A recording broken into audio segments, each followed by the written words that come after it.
maluwag na. Kaya na nila tayo. Idol. One step backward lang. Nagkasundo tayo. Tulong lahat! Mga kurakot! Tulong lahat! Mga kurakot! Kanya, okay na kami. Okay na kami. Yes, kagulat nga ako sa pinapakain. Selfie lang po, sir. Tayo ngayon ay magkaroon ng pananagutan at kasama doon yung pagbabawi ng mga hanggang ngayon ay wala pa rin. Kaya ang panawagan po natin ay magkaroon na ng pananagutan at kasama doon syempre bawiin na dapat ng pamahalaan yung mga perang ninakaw. Dapat gagamitin ng ating pamahalaan yung kanilang sandata na forfeiture, yung pag-file ng mga kaso para mabawi na yung perang ninakaw.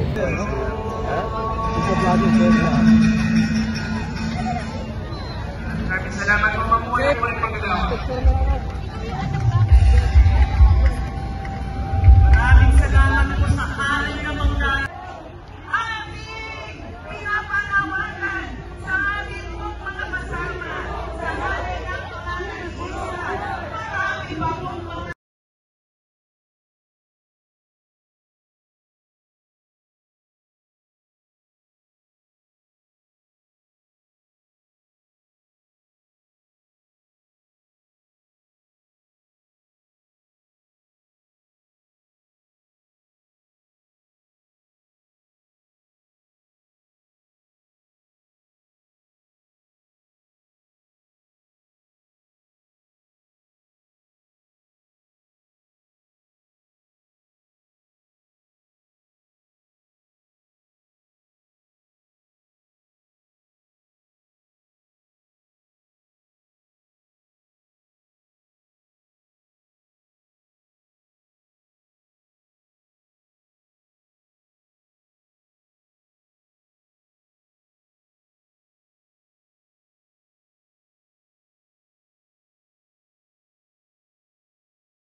Today we stand here as Filipinos who are tired of watching as corruption steals food from our tables, steals medicine from our hospitals, classrooms from our children, and safety from our communities. We have watched as families are flooded again and again with the public funds that were meant to protect them are pocketed. Billions of pesos disappear without accountability, without justice, without answers. But what scares me the most is this. Many are starting to forget why we are angry. People have gone silent, not because they do not care, but because they have lost the belief that change will ever come. And while our nation grows exhausted, our leaders remain silent. Sobrang tahimik. Nakakabingi. Ba't tayo? Bakit tayo pumapayag? Why do we allow this to happen to us again and again?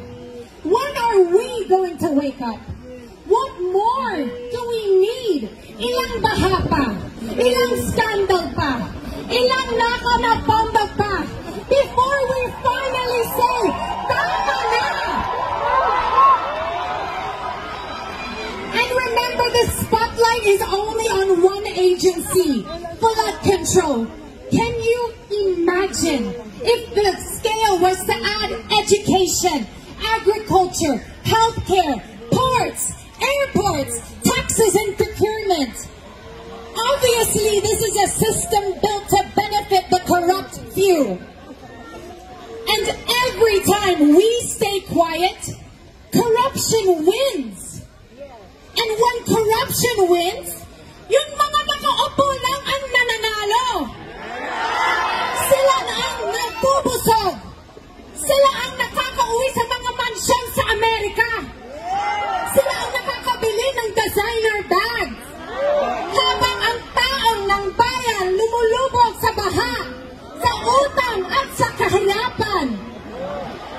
That's why today, we demand action. To the Ombudsman, file the cases now. To the senators, suspend the senators implicated. And to the Congress, pass the anti-political dynasty bill. Because power should not be inherited. It should be earned through service of the people. Na mga revelasyon, umaasta na hawak ang katotohanan. Pero nagtatago naman sa pananagutan, hindi umuwi dito. At worse, inaabsuelto ang sarili. Tapos ini-expect niya, maniniwala tayo sa lahat na sinasabi niya. Style bulok yan. Hindi papasa ang mga satsat na hindi kayang panghawakan. Ang katotohanan, pinaninindigan sa tamang lugar, hindi pang content lamang, hindi video-video lang. Ang gusto ng taong bayan, buong katotohanan. Sa makakalap na ebidensya, tamaan kung sino ang tatamaan. Walang paghuhugas kamay. Walang pagtatakpan. Yes, nakikita naman natin ang pag-usad ng ICI. Pero huwag tayong maglokohan. Kulang ang kapangyarihan nila. Kulang ang pondo nila. Limitado ang sakop nila. Hindi pwedeng sabihin na tunay na independent sila. Yung batas na magpapalakas sa kanila, ano na? Nasaan na? Huwag niyong i-dribble ang ICAIC law. ICAIC, Independent Commission Against Infrastructure Corruption. Sige nga, sumigaw po tayo. ICAIC, ngayon na! ICAIC, ngayon na! Sandali lang po. Nawala. Yes. Yung batas. So, yung ICAIC, ano bang hinihintay ng Pangulo? Bakit ayaw i-certify na urgent? Itutulad nyo ba yan sa anti-dynasty na inabot ng ilang dekada? Walang dahilan para patagalin pa ang mga batas na yan. Pwera na lang kung kayo mismo ang mga ayaw ay may ayaw at natatakot na maisabatas ang mga yan. Malinaw, hindi lalabas ang buong katotohanan kung patago ang mga galawan, kung tingi-tingi ang diskarte. ICI, Balkan, mag-livestream na kayo. Bakit hindi pa kayo nagla-livestream? Freedom of Information Law, isa batas na rin. Umiiral pa naman ang demokrasya, but ours is a fragile democracy. Pero sa mga nangyayari ngayon, pupugak-pugak na.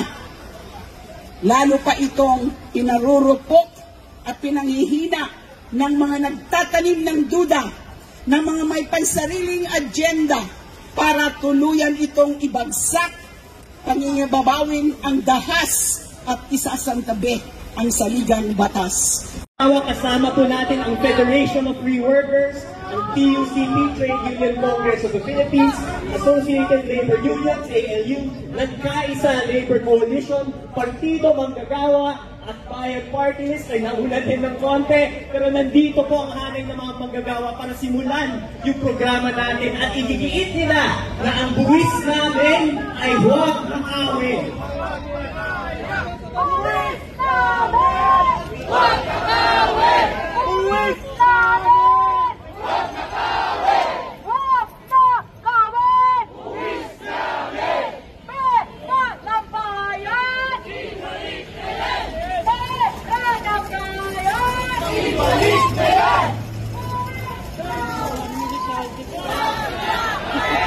Ayos eh.